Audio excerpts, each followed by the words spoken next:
can even just stand right here. Just stand here? Yeah. Yeah. Okay.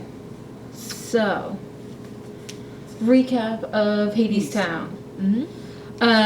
Let's see. So we started off and we're in like a bar, I think, like a club, jazz club. Yeah, a restaurant. Restaurant.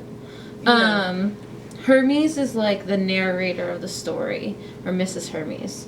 And so she's singing. I feel like almost the entire thing is just like song.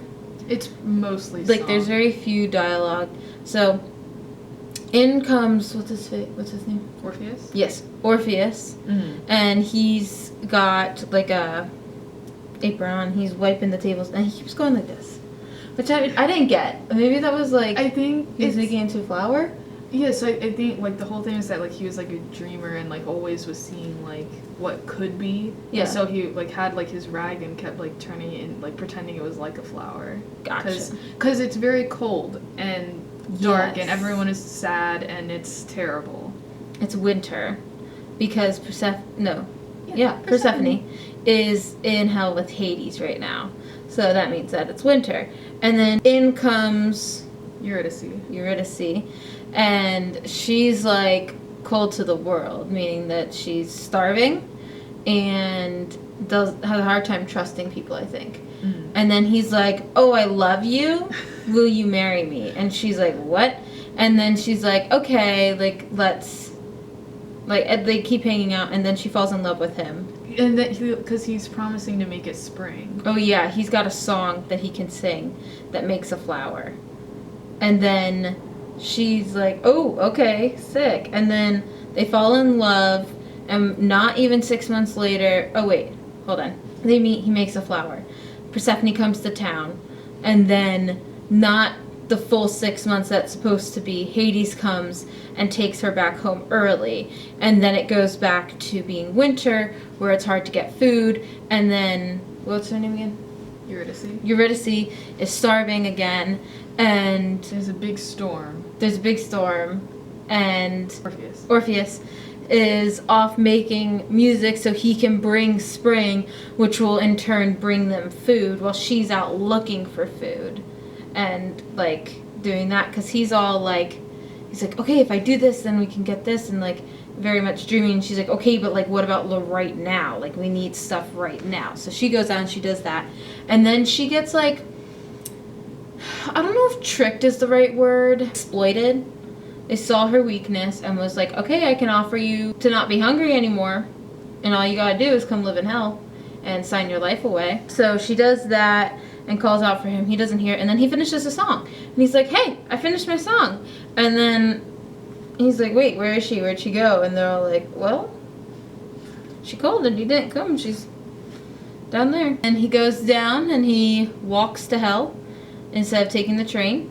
And he goes in to save her, and then starts to doubt himself, inspires everybody, sings a song, makes Hades cry, and then he loves his wife again, and they're gonna try, and then go ahead.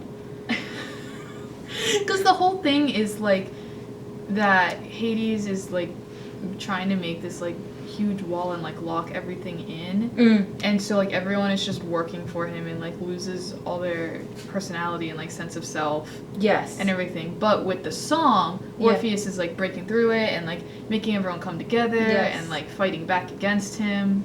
And he thinks that Hades thinks that because there's a wall and everybody has a job and is fed, then that is freedom.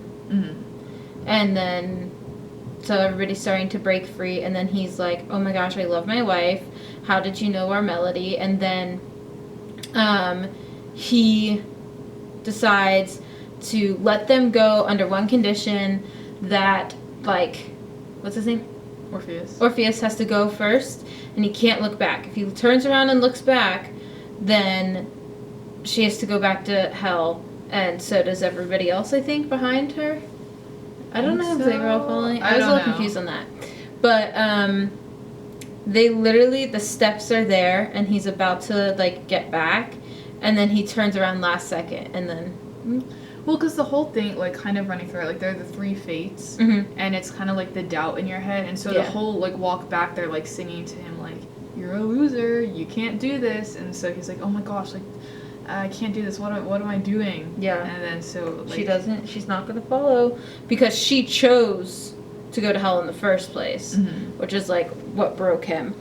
Well, not broke, but is, like, the catalyst for all of his doubt in this scene. What we're going to do is we're just going to keep telling the story over and over again. And that's just, like, how it is. Even though we know how it's going to end, we keep going hoping for a different ending. But then, for me, like, I was like, I feel like there would be a different ending at this point. Like, if it were to start over from where they were ending it, because it was different. Like, even though they were starting the story over again, it was different than how it was when we started the show, slightly. She had the rose to start with, like, out of her bag, she pulled out the flower from the first go-around.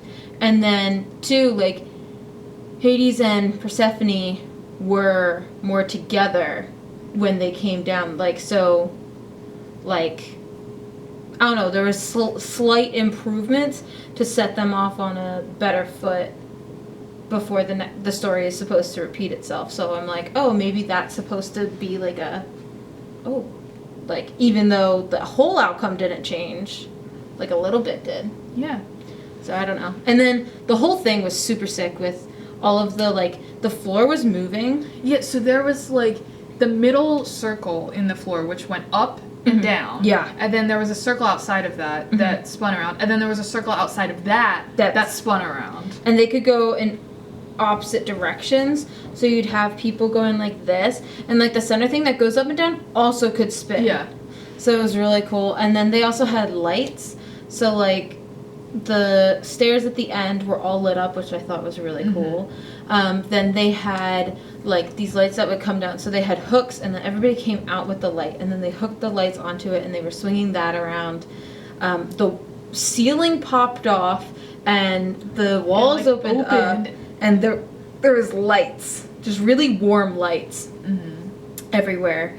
And then the Fates had lanterns that would, like, turn on and off, and that was really cool. And they did a really good job at not only just, like, singing and telling the story, but having the visual and the effects with the lighting. Like, they just did, I think, a good job adding to the story with that. I don't know if it would have been, like, I don't know if I want to see this done, like, by anybody else, because I feel like it'd be just, like, so much less. Yeah. I don't know. Makes sense. Because it was just, like, it's a really good note to start our week off on, because we're seeing 5 more shows.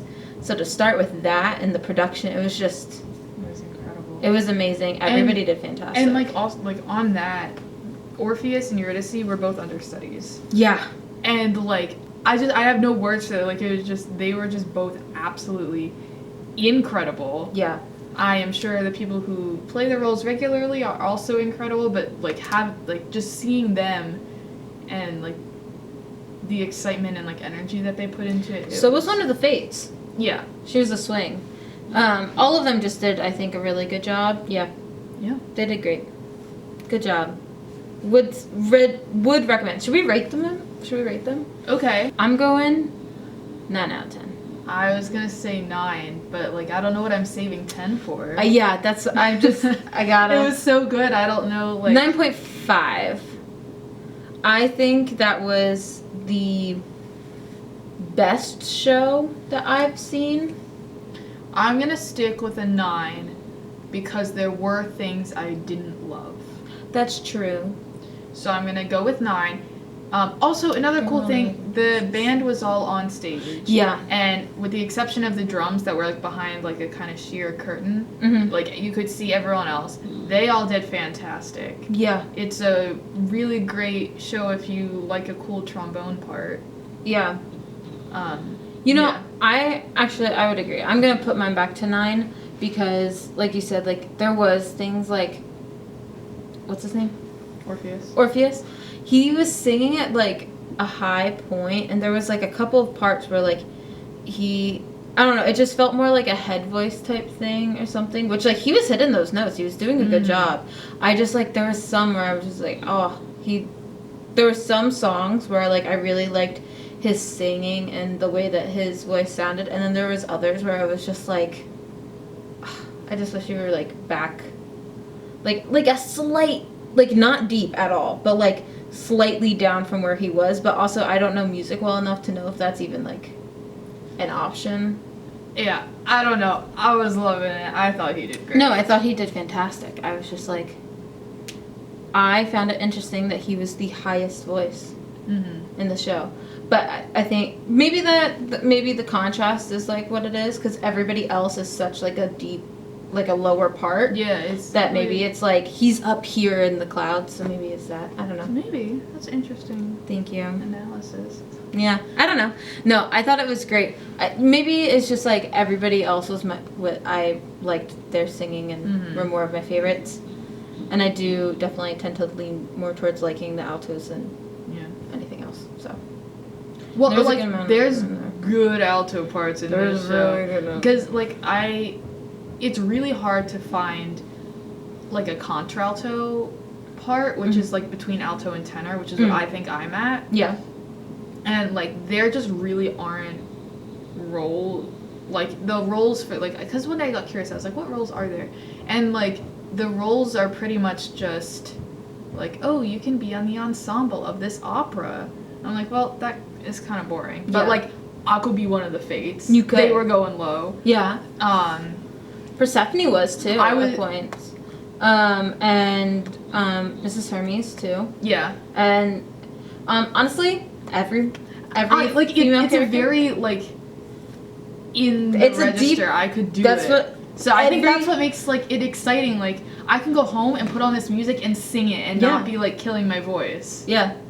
That's like literally the highest singer was Orpheus. Yeah. Yeah. So anyways, it was good. Yeah. 9 out of 10. Would recommend.